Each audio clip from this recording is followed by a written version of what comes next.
being human?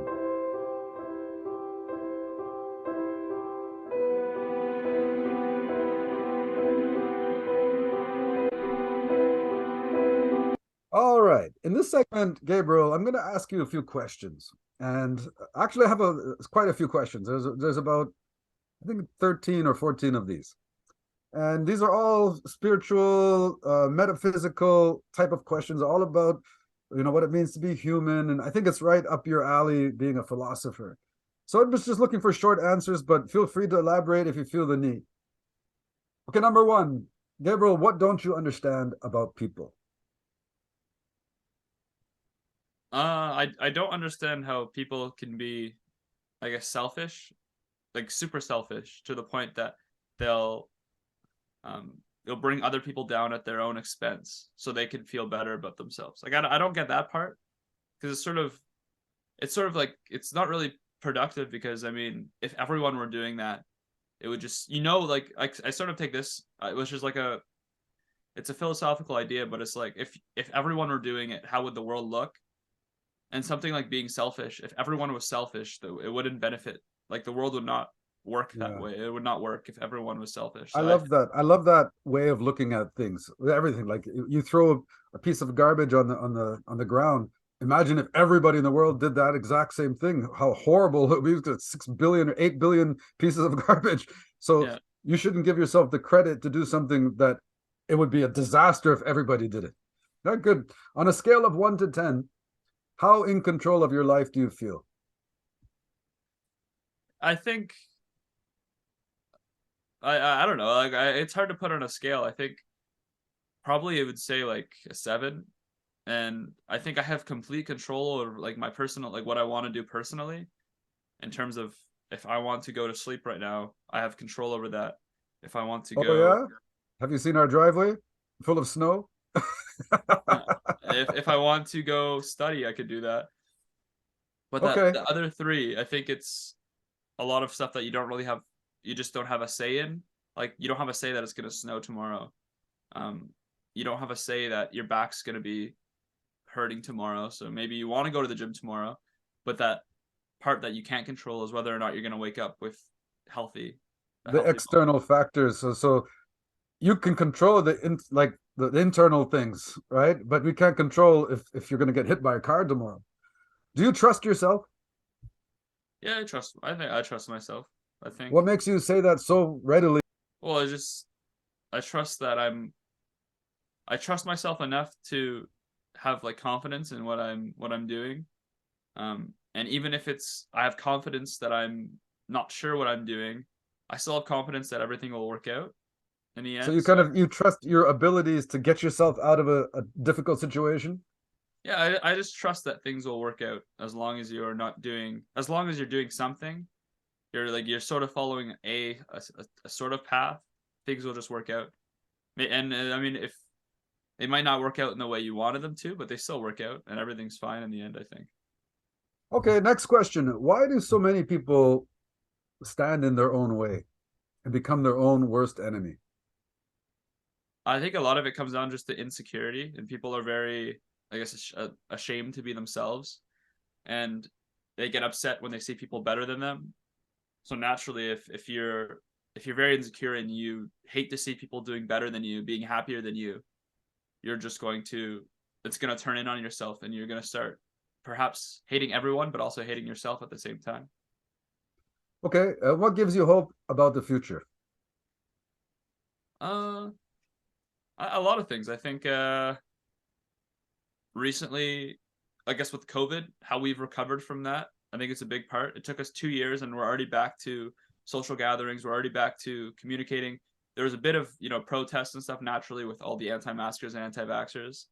But now it seems that we've sort of put that in the past. I mean, there are still some freedom rallies, unfortunately, but we've put most of it in the past, and we're But moving doesn't forward that kind of create kind of like an doesn't that create some kind of insecurity about the future? Because now I was shocked during the pandemic that so many people were anti-maskers and anti-vaxxers, and that was never the case before. Because if you go to school in Canada, you have about at least 8 to 11 vaccinations for different things, and It you was you couldn't strange, yeah. even And it so why was, is it all of a sudden now that there's this option whether to take them or not? It doesn't that bode negatively for the future?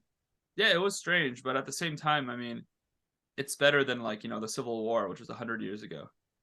It's better than like I think these ideas are a bit crazy to me, but they're a lot less crazy than the ideas that people had tens of years ago, decades.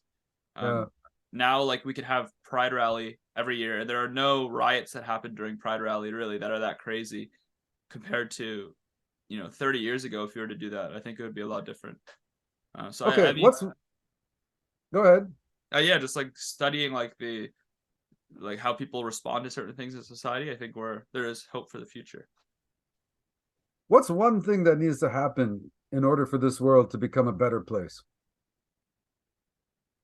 Uh, I think probably a closer, or I guess a more like the wage gap to be less polar, to be more like So less close the gap polarized. between rich Yeah, and poor. close the gap between the most someone can make and the least someone can make. Yeah. Because I think most of the problems with happiness stem from money. So if Yeah. everyone Yeah. would have like a In the comfortable disparate, amount of money. I think today in today's world, CEOs are making more than they ever have in history. And the discrepancy or the difference between what CEOs make and the lowest rung on the ladder is astronomical. And actually, there was one company that caught my attention called Ben and Jerry's. Do you know this one? Ice cream Ice cream? company. Yeah, the ice Yeah, cream. they are a very progressive company, and they have a policy that the CEO, I think there are two of them, that they there's a formula. They can't make more than 7 times as much as the lowest person in the company. And so and they have all sorts of other amazing progressive policies, but I think that they are almost like us. They give us a standard for what a company could look like if we were really concerned about what you're talking about. Okay, what can you do, Gabriel, to make your own life more meaningful? Uh, I don't know. I mean, maybe like stay consistent with things that you, or maybe spend more time with family and friends. I guess is a good answer. Making sure that you're Building relationships. yeah, building relationships, networking. Yeah, Um, I totally agree. I think that's a very wise response. But no man is an island, the famous Bob Marley said. And those of us think we're gonna just go it alone and put all of our eggs in one basket. No, build up a network. I always say to my students, think of somebody that you admire, maybe from a celebrity or in sports. And if you ask that person, how did you get to be so amazing? They're not going to say, I did it all myself. They're going to say it's because it took a village and I built those relationships and I got people to believe in me and I got them to back me up. Okay, next question. Karma. Do you believe in karma? What goes around comes around, or that you are living out some kind of um, karmatic consequence of something that happened in a previous life? no, as like as a like as a law of nature, I don't believe in it because it doesn't. There's no formula for it or anything. It's just sort of like a saying. Is there anything in philosophy that kind of that believes in karma? No, not really. I mean, because it's very logic based, right? Like a lot of philosophy it has to be logical, and there's no logical argument for karma, except if you're talking about like maybe society. If you do something, if you're nice to a bunch of people, chances are you're gonna receive a lot more niceties because naturally, if you're nice to every single person in your city, then you're just gonna be treated nicely by all of them, hopefully. So I think in that sense there is karma, but I don't believe in the whole um you step on maybe you step on an ant, like you kill an ant on purpose, so you're gonna get something coming for you. Like I don't believe in that. Like the I more remember or you when I lived in Korea, I met a guy that I call the bee doctor, and he actually did acupuncture using bee venom. And he took the venom from the bees directly from the bee stinger. So he would have a box of bees in his apartment, and when a patient came, he would take a bee, hold it between his fingers, and take a tweezers, pull out the stinger to do the acupuncture, and then squish the bee's head, throw it away, next bee.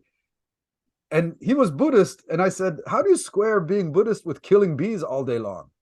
Aren't you guys supposed to tread lightly and you know and all? And he said, those bees in their past life, they only took, and in this life, they only give. Uh, I wonder how they proved that though.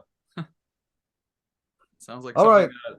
that Hitler would say about Jewish people back in the day, just making up these lies and excuses.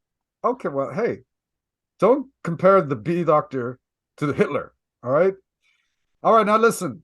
How do you want people to remember you after you're done with this life? I think just like as long as like a nice person, I think that's what anyone could ask for. They remember you to be nice because I think at the end of the day, like people respect you if you're nice and honest. But I don't know. I don't necessarily know if I want to be remembered in the you know. I think it's kind of like But isn't a there a danger, like if you're not interested in a legacy or being remembered, isn't there a danger that you might live like a wild and unrestrained life? I guess so, but I mean, it's sort of like putting a big expectation on yourself that you're living towards having a legacy. But what if, some people can't control the fact that they won't have a legacy? And like what would you do then if you built your whole life around having a legacy and you can't have one? But I think people have a legacy whether they want one or not. I mean, just by virtue of having children, you have a legacy because everything you are my legacy, and everything that you go on and do is part of who I am and what I did.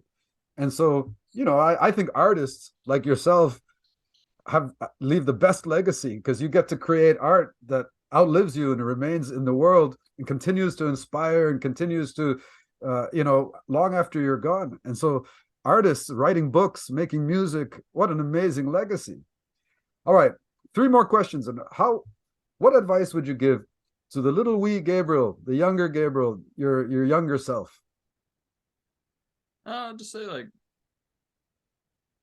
I don't know, honestly, like be more like do I don't know, be more confident. I guess. I don't know. I feel like and it's kind of hard to give yourself advice when you're younger because like everything you I do leads know. to like one moment like leads to who you are But today. be more confident. Isn't that easier said than done?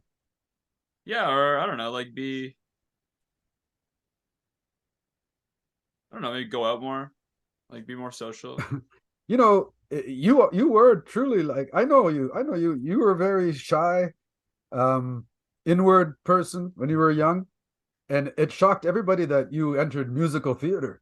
In fact, not only got into musical theater, but you joined like a semi-professional troupe, the Lower Ossington Theater Group, and you did shows like Joseph and The Sound of Music that had 22 show runs, and you were huge.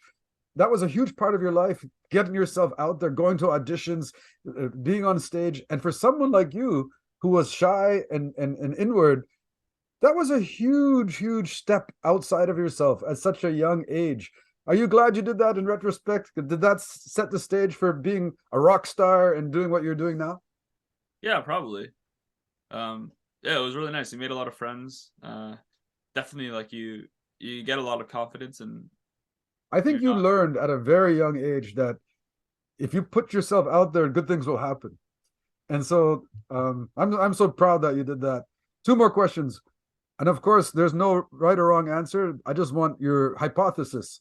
What happens to us when we die? I don't think anything. I think you just die like any other animal, right? You just you stop existing. Well, how do you know what happens to the animals? Um, Well, I don't know. It's just I think it's a very like it's just a very like a very kind of like egotistical thing to care about like what happens after death. Like I think I find humans that like the young people always say nothing, and the older people always come up with some really amazing answer because I guess we got one foot in the grave. yeah. All No, right. I mean And I don't think it's a bad thing though, because like when you die, you don't have to worry about anything bad happening. You just will stop. So like you don't have any more thinking. Because I think a big part of like a lot of issues is that we think too much. animals aren't afraid of dying, right? That's why like a lot of animals are comfort when they're close to Or dying. maybe that's the great tragedy of dying, is that we stop thinking and we stop contributing. Because through our thoughts, we can contribute something unique to this world. And when you're dead, that's no longer an option. Now, maybe that's what the tragedy of death is for a human being. One more question. Who has been a huge inspiration in your life and why? Mm. I'm not fishing for compliments. Please don't say me. It's not about Oh no, I've been thinking. Inspiration.